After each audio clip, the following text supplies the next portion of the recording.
Universe. Universe ని తెలుగులో విశ్వం అంటారు. ఈ యూనివర్స్ అనే ఆంగ్ల పదం యూనివర్సమ్ అనే లాటిన్ పదం నుంచి వచ్చింది. యూనివర్సమ్ అనగా ఏంటి అర్థం ఏంటి అంటే పదార్థం అని అర్థం, లేదా మొత్తం అంతరిక్షం అని అర్థం. విశ్వాన్ని మనం కొలవలేదు. అంటే అది ఒక సెకండ్కి ఎన్ని కిలోమీటర్లు విస్తరిస్తుంది అంటే 70 కిలోమీటర్స్ మీద విస్తరిస్తుంది అనమాట. ఈ యూనివర్స్ని తెలుగులో ఏమంటారంటే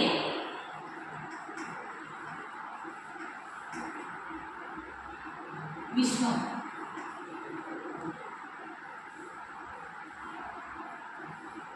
ఈ యూనివర్స్ గురించి అధ్యయనం చేసే శాస్త్రాన్ని ఖగోళ శాస్త్రం అంటారు.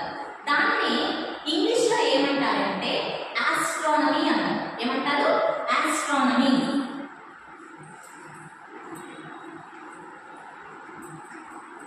అదే రష్యన్ భాషలో అయితే ఇది ఇంగ్లీష్లో,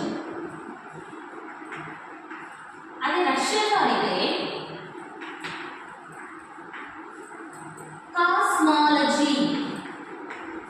కాస్మాలజీ అంటారు. మనము విశ్వాన్ని అలానే దూరంగా ఉంటుంది కాబట్టి దాన్ని మనం చూడలేము. బట్ గెలీలే అనే ఒక ఇటలీ సైంటిస్ట్ ఏం చేశాడంటే ఒక ఇన్స్ట్రుమెంట్ని కనుగొన్నాడు అనమాట. ఆ ఇన్స్ట్రుమెంట్ పేరు ఏంటి అంటే టెలిస్కోప్. ఈ టెలిస్కోప్ అనే ఇన్స్ట్రుమెంట్ని కనుగొన్నాడు. ఈ ఇన్స్ట్రుమెంట్ వల్ల మన